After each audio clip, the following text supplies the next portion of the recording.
This program is designed to provide general information with regards to the subject matters covered. This information is given with the understanding that neither the hosts, guests, sponsors, or station are engaged in rendering any specific and personal, medical, financial, legal, counseling, professional service, or any advice. You should seek the services of competent professionals before applying or trying any suggested ideas.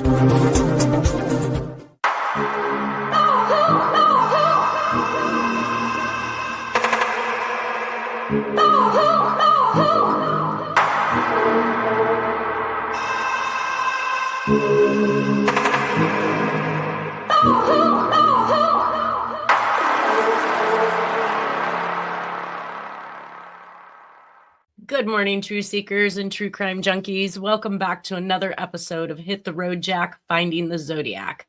I would love to introduce to the show today, first time live in many months, Harriet Suchet. Good morning, everybody. Am I reading Bible? Good morning. But I can see you. It's good to see you. It's good to have you back live. Mm-hmm. We're also welcome to the show, Nolan Del Campo. Good morning, everybody. Good morning, Nolan.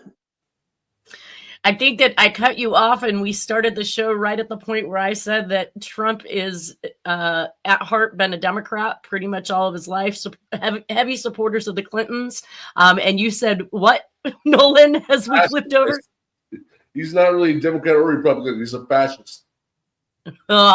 Pick whatever side benefits? Or is he a slid-in agenda by the Democrats? No, I don't see what that. What do you mean no? Mm-hmm. He's been a Democrat all of his life until running for presidency. Maybe nominally, but he's kind of like a dictator. Mm-hmm. Well, he does what he wants. He does what pleases him. But the thing is he only gets the agendas across that they allow him to get across. I mean, we're seriously stupid if we think there isn't somebody there controlling what it is that he can and can't do as POTUS. Well, he's taking a lot of liberties, shall we say. Think about it. When he wanted to release the JFK files, when he wanted to release the JFK files back in his first term, he had people come to him and said, no, you're not going to do that. That's control. That's power. Those are the people with the plays. So yeah, he's going to get a certain amount of things he wants across, but there are definitely things I'm sure that he's not going to be able to touch because he's not going to be allowed to. So his agendas, and we see him speak about some of these issues that he's going to have or make happen, only to find out that he doesn't. It started to dawn on me, is this the reason why people believe politicians are liars? They promise us the world, we vote them into office, then they can't achieve what it is that they promised us, and that is because somebody else is not allowing them to do it? So were they really liars, or were they just stifled on what their agenda was? A little of both.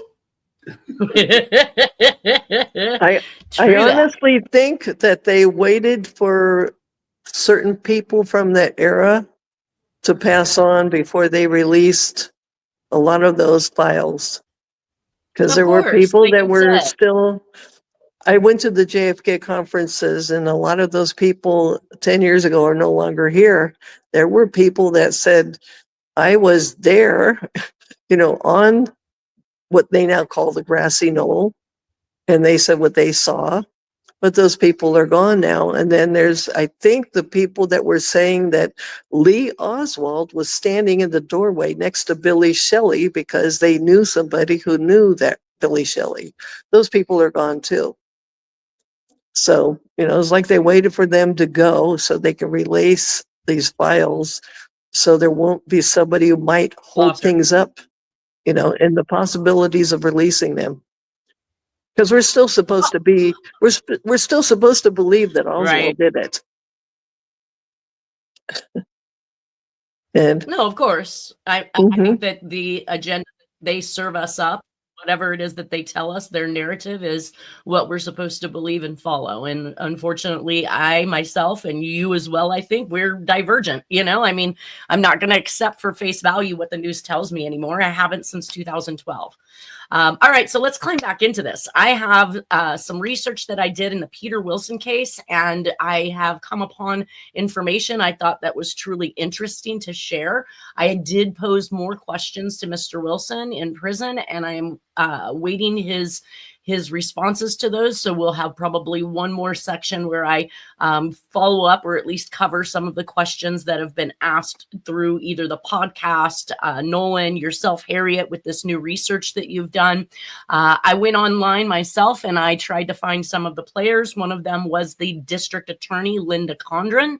Of course, this would be the handwriting I'd like to get my hands on to determine whether or not she removed those 2 pages from the police file, which were the alibi evidence of Peter Wilson. And the reason why I think that that's probably a good starting point is going to be found in some of these articles that I found. Of course, most everything was fluff pieces on the individuals, the officer and the DA. However, you can always find dirt, right? So in a couple of links, I was able to find something on each of them that kind of makes me question their capabilities in railroading Mr. Wilson.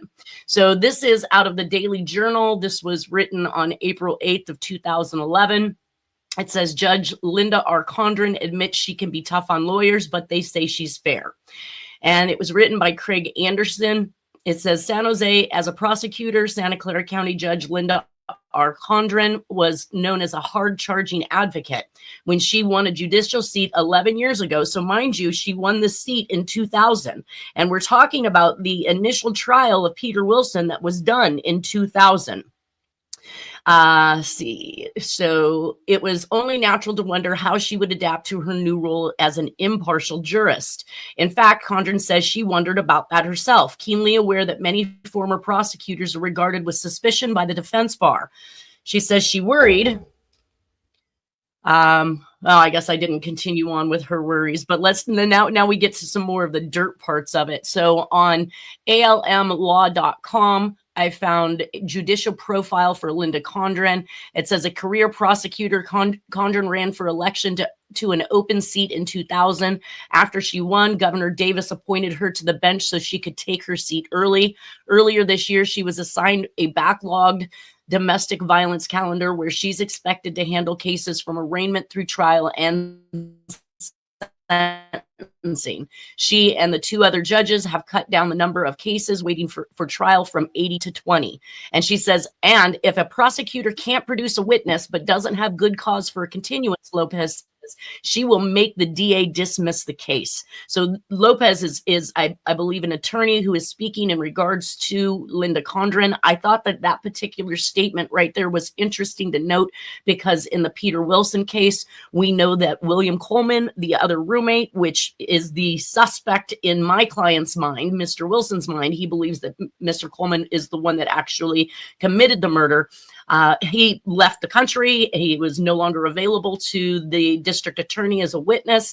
And Linda Condren stipulated to the court that they were unable to locate him. And if they were not capable during this trial to find him, that they would read his testimony into the court. Now, Nolan, I can't imagine what that testimony could contain that would be so important, obviously, unless Mr. Coleman was fingering Mr. Wilson. And that might answer one of those questions, right? Was it a testimony in a deposition under oath?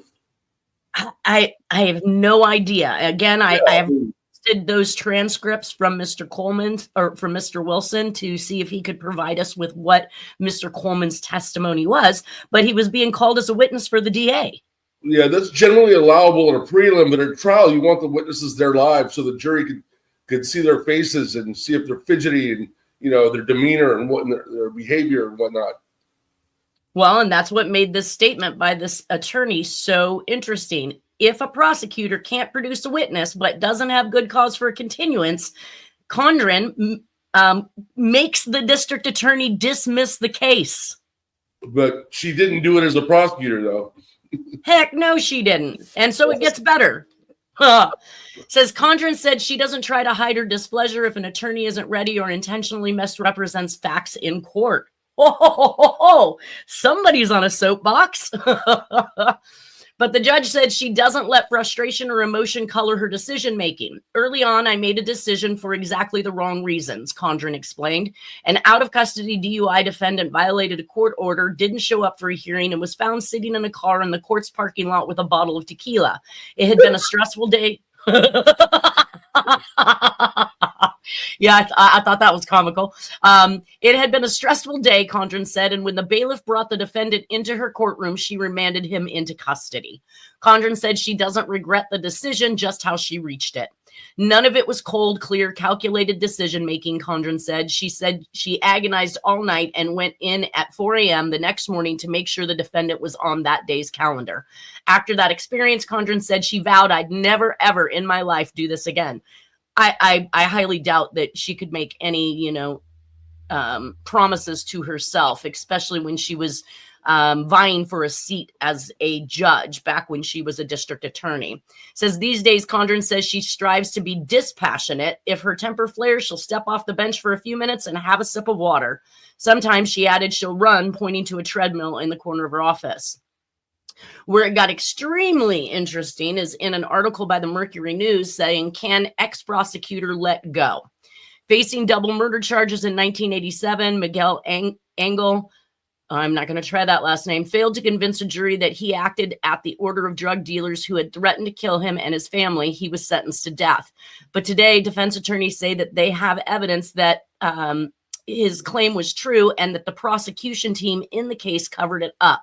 Though the prosecutor has denied wrongdoing, the attorney's evidence has so impressed the state Supreme Court that it has ordered an unusual inquiry into the case, which will soon require the prosecutor to testify under oath about her conduct. That prosecutor is no longer trying cases. She is Joyce Allegro, a Santa Clara County Superior Court judge. So coming from the same area and the same background basically as Condren, Allegro is one of several prosecutors turned judges who engaged in questionable behavior while trying cases, a Mercury News examination shows. Now, those individuals, Allegro, Linda Condren, and Paul Bernal, are provoking questions again, but the stakes are higher. No longer are they advocates sparring to make points in the courtroom, but arbitrators who can set the tone for an entire trial. All three are at a relatively early phase in their judicial career. Too early in the legal community. I think basically the message that gets sent is that you can break the rules to achieve results. And if you learn that lesson as a lawyer, it may very well carry over to the judicial role, said Michael Kresser, executive director of the 6th District Appellate Program, which reviews prosecutors and judges' conduct at trial as it researches appeals. Now, this is specifically in regards to something that Linda Condren did. Yet another judge who has created controversy both as prosecutor and jurist is Condren. In her time as a prosecutor, perhaps the most stark example involved Condren's handling of false testimony presented in Andriel Fagan's 1998 murder case. The issue arose during an early hearing when a police investigator denied arranging a jailhouse meeting between Fagan and another suspect. The circumstances of the meeting were crucial because Fagan confessed afterward. In fact, the investigator had arranged the meeting and he contacted Condren after his testimony to say that he had misspoken, but she did not tell the judge or the defense, according to the court transcripts. The investigator went to Condren a second time, but she still did not clear up the issue. When the truth emerged in court months later, Judge Nazario Gonzalez scolded the prosecutor. It is important that the prosecution really follows the rules. There is no need to hide the ball. So basically in 1998, and we know that Peter Wilson was arrested in 96, but he's falling into this pattern in which Linda Condren is withholding pertinent information in regards to murder convictions and likely to secure those convictions because she's trying to bat for those points to make judge. Wow.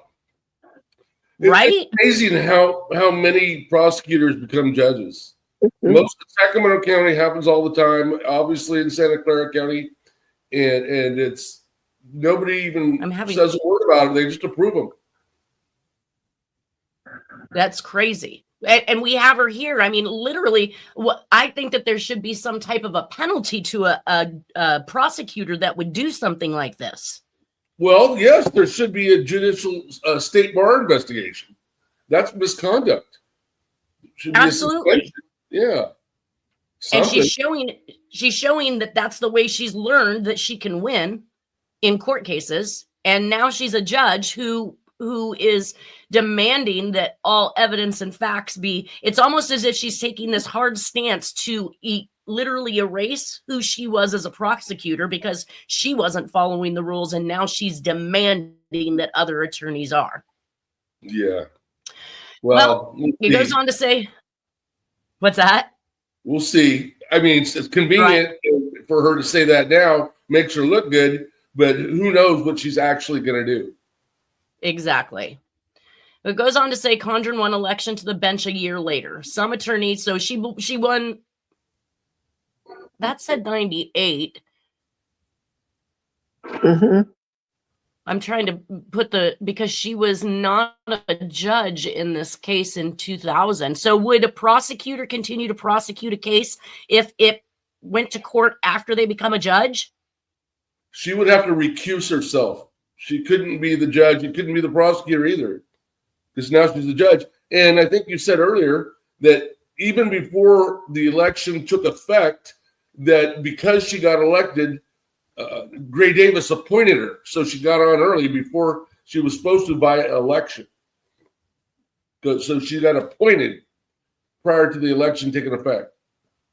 So then I'm going to have to figure out how that's working, because they're making it sound as though she became a judge in 2000, and we know that Mr. Wilson's trials were 2000 and 2005, but he has repeatedly stated in his information to me that Linda Condren was the district attorney on this case. Maybe prior to her being a judge, but she couldn't have done a dual role. Once you're a judge, you're a judge. Well, so then that just begs the question. I mean, I'm going to clear that up, but I'm pretty sure that he stated his trials were 2000 and 2005, and that Linda Condren was the DA on both cases. But based on this information, it's indicating that she became a judge in 2000. So maybe I just need to firm up those concepts. Yes. All right. Blah, blah, blah, blah. Some attorneys who have appeared in her courtroom complain about a volatile demeanor that they fear conveys bias to the jury, but those complaints come from both prosecutors and said recently that he will absolutely never appear in her courtroom again after Condren at one point placed her hand in front of Campari's face to stop him from talking when the defendant in the case was acquitted. Campari recalled Condren abruptly left the courtroom, sending what the defense attorney considered an unmistakable signal of her displeasure with the verdict. That's not discompassionate, as far as I'm concerned. Yeah, what's that? That's childish behavior by a judge. That's not cool. It's completely unprofessional. Yeah, exactly. And Condren did not respond to requests for an interview in this article. Go figure. Now on Sergeant Yore, Sergeant Michael Yore was an investigator in the death of Palo Alto resident Josephine Galbraith. Although Galbraith died in 1985, her former husband, Nelson, was arrested for her murder 16 months later. He was acquitted in 1998 and then initiated a lawsuit that rebounded through the court system even after his 2002 death until it was settled last Tuesday with a $400,000 payment and an apology from Santa Clara County. In a 2005 day-long deposition, Yore appears as though he didn't prepare to testify, answering, "I don't know." But he has also stated during the deposition he considered the family's lawsuit ludicrous. So this is basically a situation where he wrongly arrested and had a man indicted. It took him 16 months to clear his name for a murder he didn't commit because his wife had actually committed suicide. So this will show you even Mr. Yore's, gung-ho about trying to close a case on the wrong suspect and what he may do to do that. I would like to see some background on this one as well. Can I say something about Mr. Peter Yore? Wilson. Yes. Can I just say something about Mr. Yore? And this is where I got frustrated and sent you that text message. I did a bunch of reading through, I believe it was the Mercury News, and then I suddenly hit the paywall. Okay, Mr. Yore had a subordinate partner that was last name Muhammad, that he in other cases had assigned duties or other things in cases he was involved with to his partner. And I tried to find that name again. I tried to find the article, spent about an hour trying to find it. But I think that this is also something that you might want to, try to ask your client, who was the other person that was there that allegedly arrested him at the same time, et cetera, et cetera. Because that was just blowing my mind. I saw somebody that was a partner that, and it is common that police, higher ups do assign things to the people below them for the cases that they are on. So anyways, that was my interjection. But wouldn't that be more or less investigative work or paperwork? I mean, the notion or the idea that this is going to be who we seal the deal on, you would have to get that subordinate partner to be on board with railroading somebody. That's why I was trying to find the rest. And then suddenly I think I hit the paywall and I could no longer access that. So, Gotcha. Yeah. So that's why I send you the text message, because that's interesting. There's somebody else possibly involved. Well, I mean, obviously it's going to take more than just this officer and the DA to, get this man convicted if he's truly innocent. You have the person who claims to have searched the backpack. When I went back and I reread the notes from Officer Brooks, I believe it was, in regards to the search and seizure of the backpack after they obtained the warrant on April 1st, there was absolutely no mention specifically of the alibi note or the receipt, any of the alibi evidence. So they did say papers and receipts, but they didn't actively notate what those items were. So there is basically, this would also, I think, lead back to Mr. Yor having illegally searched and taken this information from the backpack the day before. So now it is not available for it to be logged and recorded by Officer Brooks on April 1st when the search warrant actually came into play. Yeah, and they didn't get in trouble for they should have withheld any evidence unless it was just exculpatory, because it was an illegal search. Right. They shouldn't have taken anything out of that backpack on 3/31, but we do have it in Mr. Yor's handwriting that he did. He copied it. It went into the police file and then becomes missing at a later time. So doing some research and trying to get some handwriting on some of the other players, like the officer or even Linda Clark, which that is her name now. Linda Condren is now Linda Clark, to see whether or not the initialing of the removal of those pages can be established as to the person who did it.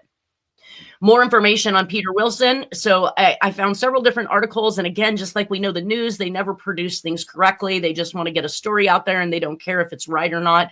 I was able to establish, and I'm hoping that this is going to be confirmed by him, that he was likely 31 years old at the time that this murder occurred in 1996. And I found this article, which was the Palo Alto Online .com, which is the Morgue News, and this was actually done April 5th, 1996. So this is on a Friday, and this is the Friday following the actual murder of Miss Kim. So it says, murder suspect arraigned, neighbors shocked, recall victim as pleasant and quiet. That's a complete lie. If you look at the investigator's notes, and both sides, both the district attorney's investigator and the private investigator for Mr. Wilson, they both described Miss Kim as a very volatile person, that she would lose her mind. Yeah, she lose her mind and brash and not pleasant at all. Her neighbor does not describe her that way. Her neighbor described her as a person who was not happy with somebody was doing some work for her in her yard. She wasn't happy with what they were doing. She began yelling and screaming at them. And when they tried to hurry up and get in the truck and pull off, she jumped onto the side of the truck, held on, screaming obscenities at them. Like, she was not pleasurable and nice in my mind. And of course, she owned a cleaners. She's of Asian descent. These people are typically known to be very brash. They're going to be polite to their customers who come in, but don't mess with them and don't try to cross them because they will have their way with you. So it says, A 31-year-old Palo Alto man suspected of killing his landlady was arraigned Wednesday on a charge of murder with special circumstances, which means he could face the death penalty if he is convicted.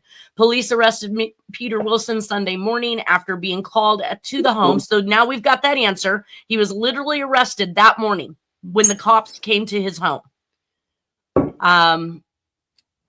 Did they arrest the other roommate at the time and just let him go, or they just didn't arrest him? Or did he already fled? That's another. Those are questions I'm waiting on. Is whether or not they treated Mr. Coleman the same way. Whether or not how did Coleman play into this entire thing, other than having made that call to 911. So police arrested Peter Wilson Sunday morning after being called to the home at 1160 Fulton Street at 3:45 a.m. with a report of an accidental death. Police arrived and found Hokju Jean Kim, 59, dead from apparent head injuries. They interviewed 2 tenants who rented rooms in the neat Spanish-style home and arrested Wilson, releasing the other tenant. Wow. So there's your answer. Well, at least if we're to believe the news. Okay. Wilson is being held in the main jail in San Jose without bail and is scheduled to enter a plea on April 11th. So now, where did I see? So he was already being arraigned on Wednesday, Nolan. So on April 5th, which is a Friday, 2 days previous, April 3rd. So literally 3 days after he found the body, he was being arraigned for murder. Wow. That seems awfully fast, awfully quick. Yes. And his real name? Are we getting to that? We're going to get to that, yes. Yeah, so that's going to shock people. Shocked me. Wilson is being held in the main jail in San Jose without bail and is scheduled to enter a plea on April 11th. Police Detective Tammy Gage said there was evidence at the house that made police believe Kim's death was a homicide, but she would not elaborate. Police say Wilson is unemployed and was formerly known as Hameld Einenlow, and that's Einanlou, based on this article, but had legally changed his name. Kim owned the Elite Cleaners on University Avenue near the Varsity Theater, but had sold the business. As of Wednesday afternoon, bright yellow police tape still surrounded the entire perimeter of the home on the corner of Kingsley Avenue and Fulton in Palo Alto. Outside patio lights remained on and yellow roses bloomed along a sidewall. Neighbors say Kim apparently lived alone, working long hours from 7 a.m. to 7 p.m. every day. You don't see her and she doesn't talk. So how is she pleasurable? Said one neighbor who declined to give her name. I'm shocked. I just wanted to say I liked working with people like her because that's the people I worked with. So, anyways, anyways. It says, I'm shocked myself. She was a pleasant lady. I don't know why they killed her. Kim had lived in the home for 2 years, neighbors said, and had a son in Cupertino and a daughter somewhere else. She was quiet. I used to see her doing her gardening and washing her car, said Marcia Bauman, who lives across the street from Kim's home. It's horrible, the idea that anything would ever happen to someone here. It was pretty eerie. This is the first murder in Palo Alto since November of 1994. So that kind of goes back, Nolan, to it was Mark Buffington I was talking to. He's former law enforcement, and he refers to these foo-foo areas where they can't allow crimes to go unsolved because there's so much money and elite people that will, I guess, give them grief, cause them issues and problems if they don't immediately solve crimes to make their area look like it's perfect. Yep. Does that make any sense to you? Yeah, it makes sense. Yeah, they don't want property values to go down. They don't want white flight. They want it to be seen as pristine and calm and safe. Yeah. And that's pretty much what Mark had expressed, that they considered Palo Alto to be one of those foo-foo areas. Just a little aside on Palo Alto murders. So they finally solved the murder of Arliss Perry that was killed in the church at Stanford University. That was part of the whole Son of Sam situation. It was in the documentary episode. Yeah. And the Santa Clara cops, it was the security guard that worked at the church. And but he had just recently got the job. So this was years later. It was a cold case. It was like 30 years later, and the cops go to his apartment armed, and they're banging on the door. We're here to serve a warrant, blah, blah, blah. And he ended up shooting himself. But then the DA goes on TV and says, we've solved the Arliss Perry murder at the Stanford church. So well, anyway. Isn't that interesting? Because security guard is the role, obviously, that Jack Terrence played with many of his jobs, both at Hewlett Packard, also at Arizona State University. Mm-hmm. We haven't made it to that yet, Nolan, but he was there in 93, and that was the time that they started cataloging anthrax. Wow. Yeah, it's going to be a very interesting episode once we get there. But yeah, so you shoot yourself. Why? So you don't bring suspicion towards anything else or anyone else that might be a part of that group? Yeah, that way they couldn't interrogate him, because the theory is that he was part of a cult affiliated with the Process Church of Final Judgment. And that's the son of Sam, the 22 disciples in Untermeyer Park in Yonkers. They were affiliated with the Process Church too. And so was and I'm not familiar with the Minot, Dakota, that was also affiliated with the Process Church. I am not familiar with the Process Church. Obviously, we're not talking like Scientology and Manson, right? Well, Manson was affiliated with the Process Church too, and he was affiliated with Scientology. And the Process Church sprung out of Scientology. It was two former Scientologists that got married, and they were into the Scientology thing, but they wanted to go further with it. And so they started their own sect, so we say, and it was called the Process Church of the Final Judgment, whose ultimate goal is to bring about the end of the earth, or end of humankind, anyway. Wow, and they were going to do it one by one, running around shooting people, huh? Yeah, there's a lot about the Process Church in the Netflix documentary Son of Sam. How are they supposed to get their Big Mac if they do away with everybody? I don't know. Yeah, but it's also in that book by Maury Terry called The Ultimate Evil. It's a lot of it's in there too.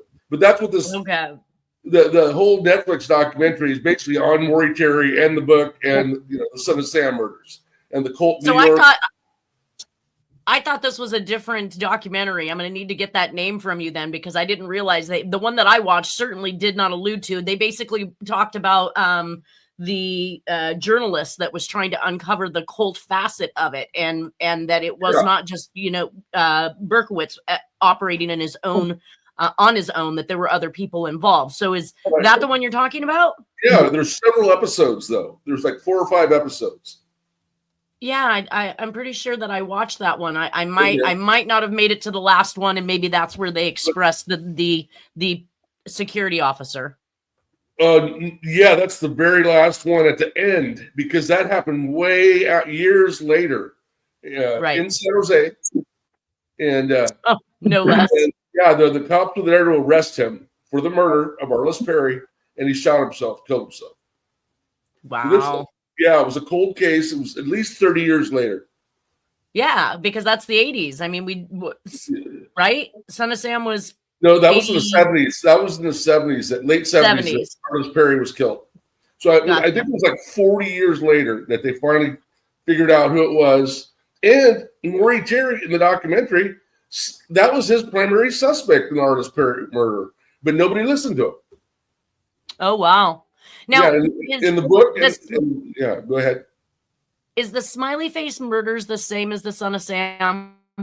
No. Murders? Or are those two different killing sprees? Do you know, Harriet? I'm not. I think they are different. You don't. Yeah, different ones. I'm gonna have to look that up, because I heard that there was probably a group. Much like Zodiac, there were young male-female couples killed. Yeah. There were 8 attacks. 13 people were shot. I think 7 died.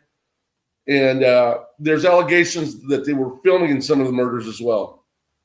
The Smiley Face murders occur. I guess the nuance or the MO was that they would draw a yellow or spray paint a yellow smiley face near one of the bodies of the person that was killed. So that's why they were named the smiley face murders. But I know that in the Tim Miller communication, we have the laughing masks, which to me could represent smiley face type behaviors. Were they in I'm New trying to York? remember what the laughing face, that's a Greek tragedy, comedy tragedy. I used to know the name, but anyways. Yeah, so there was the one that was I the know we did some laughing work on face. trying to right, they and in I'm New trying York? to I don't know. I have to go back and look Okay. them up. Again, I was All just trying to match it's basically the Tim Miller letter reads kind of like I'm responsible for the I-45, the Phantom murders, the Zodiac, like it's and it had these like she had said, the smiling and tragic face masks that I haven't established what his meaning or what set of crimes that goes to. So that's why I was asking. All right, so back here on the research now, an article written in 2000 says Peter Wilson is 45 years old. So in 4 years, he gained 14. That doesn't make sense. Because the last article said he was 31 right? in 1996. Right. So in 2000, he would only have been 35, and they wrote 45. So I'm constantly getting back and forth information. Life sentence for murder. San Jose, a 45-year-old Palo Alto man convicted in the 1996 slaying of his landlady will be sentenced to life in prison without the possibility of parole on April 21st. So that was written on 2000. So that was basically, well, so maybe his first. So maybe I thought he said he had a retrial in 2005. So maybe he had one early in 96 and then a second one in 2000. I'm going to follow that up and firm that up. That would make more sense if Condren became a judge in 2000, that she was no longer a district attorney, or that she was able to prosecute those cases during 96 to 2000. The first Peter one Wilson, was hung jury. Before she became a judge. We don't know. Yeah, but when was the sentencing date? In 2000? April 21st. Okay, well, that means the trial must have been January, February, I would think. Right. Well, the first one was a hung jury, but apparently he stayed in prison during that time. And then the second one, the first trial was a hung jury, but I believe he stayed in prison all that time. Yes. And then they got the other trial. Well, so that would make sense. In 2000. So, and that would have been the first trial, right? Or was there a trial prior to 2000? No, first trial. Yeah, it was prior to 2000 because let's see. He was arraigned on April 3rd of 96. 1996. So that trial had to have probably that trial would have had to have occurred in 96. Congress could have been the prosecutor at the first trial, but probably not the second. And the second. No, he lists her as the district attorney for both his trials. Yes. So I'm thinking this is just shortly before she actively takes the seat as a judge in 2000. Okay. All right. So Peter Wilson, right, who changed his name from Hamel Einenlu, was found guilty Thursday of first-degree murder in the fatal bludgeoning of Hak-Ju Kim at her Fulton Street home. County prosecutors said Wilson had killed Kim, 59, for financial gain. Wilson had forced her to sign a contract in which he promised to give her $300,000 in lieu of paying monthly rent for a room in her house, according to the deputy district attorney Linda Condren. This has been written. There it is. Yeah, and this is written March 25th of 2000. So now let's talk about this motive. How again, Asian, self-employed business owner, independent, owns her own home, living in in Fufu area of Palo Alto, is going to allow somebody to move in rent-free? Now, I reflect back on the information given by Mr. Wilson, who states that he had rental receipts in his binder of his paperwork. And the district attorney, Linda Condren, tried to convince, or basically must have convinced the jury that he forced Miss Kim to sit down and write these 3 rental receipts before killing her. That's all. I would love to see this. And where's he going to come up with $300,000, too? If he's got $300,000 to give her, then why didn't you just pay rent instead? That doesn't make any sense. That's what I'm saying. Yeah. None of it makes any sense. $300,000 in lieu of paying monthly rent. I mean, what could rent have been back in 1996? $200 a room for a month? Yeah. It doesn't make any sense. Yeah, so now, why not buy your own house at that point? Well, can I just say something real quick? I read, and then I hit the paywall, but I could have sworn, so hopefully this will get more people to look into this unique case, that the $300,000 would have been the low end value of that house. That should something have happened to her because of what is allegedly signed, et cetera, he was to get the house.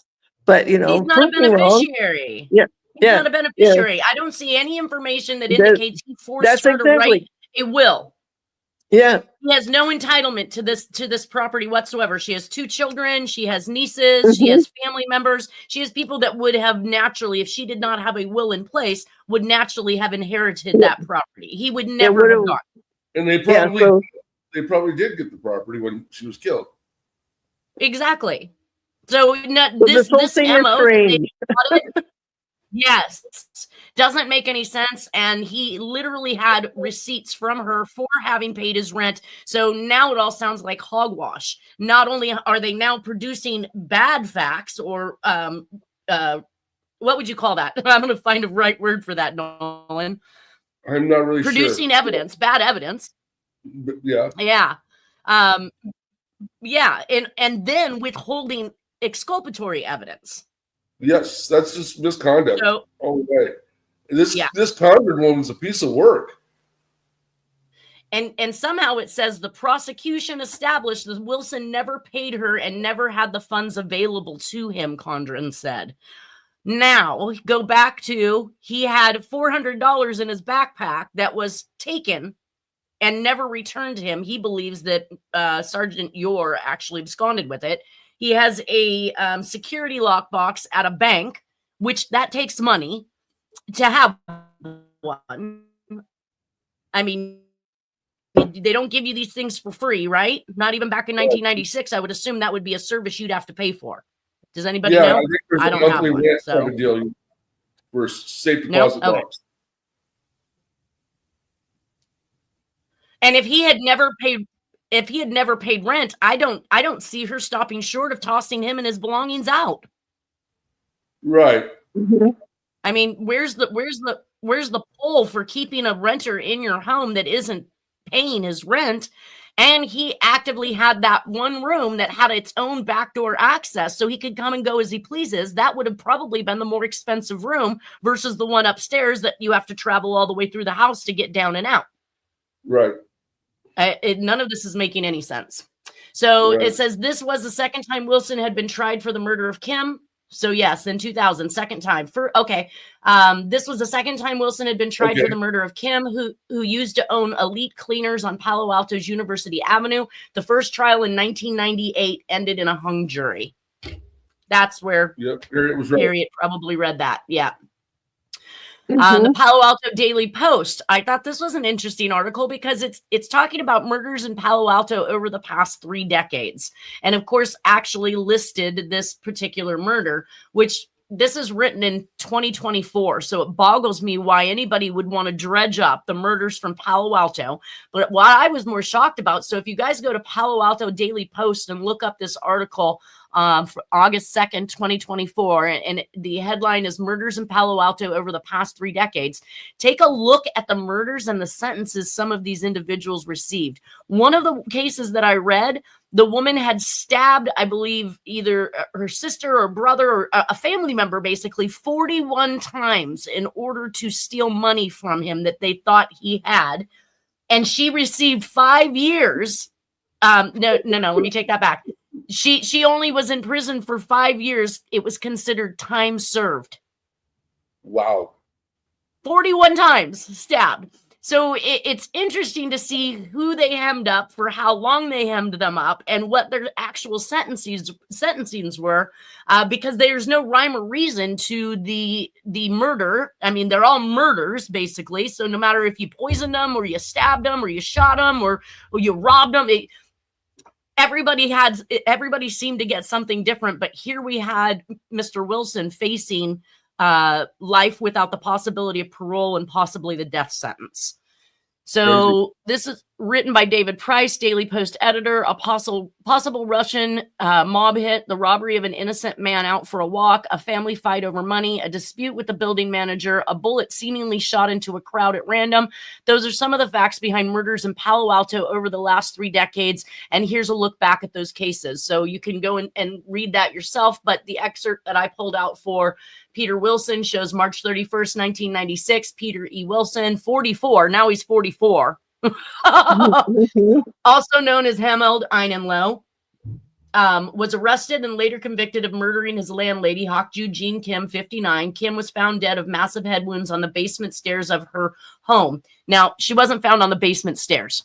I think we've all established she was on the basement floor with a 4x12 placed over her body. Wilson received a life sentence in prison without the opportunity for parole. Of all of the murder convictions that I looked at on this particular article, it seemed to me that he, for some reason, received the strongest sentence out of any of the other people convicted of murder.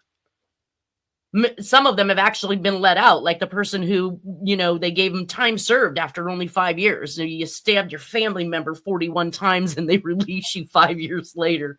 I don't know what's going on. So trip. I know. Now that leads us into the YouTube comments, and this is actually coming from someone called Miss Vanarak. I had indicated that I would cover these particular comments on the podcast. I don't think that trying to hash them out via comment sections on a YouTube video has any probative value whatsoever, because so much is lost in context. I offered her to email me and send me some of her solves. She's also working on solves, and I wanted to obviously cover some of those with you, Harriet, as well. But I have not received a message back from her. So I guess I'll wait and see, and we'll just cover what it is that she's stated so far and see what everyone thinks. So basically, in one comment, it says, "Isn't All the Livelong Day part of the lyrics of the creepy, stocky song called The Eyes of Texas? Rhymes with You Can Never Get Away." Yes. So, okay. Anyways, I think that we have discussed this, Harriet, that the All the Livelong Day, that is the working on the railroad, right? What is that? I guess is the name of that. It's the same tune. Texas and I've been working on the railroad are 2 different songs. Yeah, but there's lyrics set to the same music of the old folk tune. Right. So, okay. Well, and we have discussed many times a lot of the references that the Zodiac made in his letters, and a lot of the statements that he would make, like all the livelong day. Now, I want to say that was All the Livelong Day. Was that on the Tim Miller letter?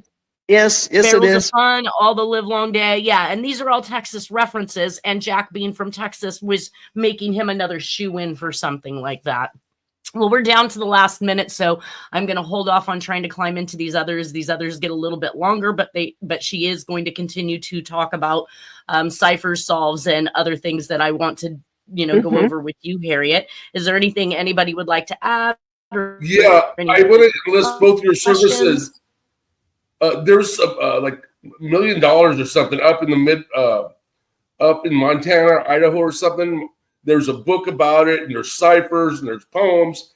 And my friend that owns the old tavern is trying to solve it, and he wants our help. So we'll talk more about that another time. I think I know what you're talking about. Wasn't it some philanthropist, rich guy, hit it and set up a bunch of different clues and criterias in order to find it? Exactly. That's exactly it. And my friend has been working on that for a bit, but he's hit a wall, and he knows what I do and what you guys do. So he asked me to ask you guys if you'd be interested in helping out, and if we find it, he'd share the wealth, definitely. I think that National Treasure is one of my all-time favorite movies, and I would be totally down. What do you think, Harriet? Oh, let's go. Okay. All right. I'll talk to him this week, and I'll get as much info as I can, and I'll pass it on. All right. All right, you guys. Everybody take care. Have a wonderful weekend, and we will see you next Friday. All right. Take care, everybody. Okay, Thank bye. you. Good weekend. Okay. Bye-bye.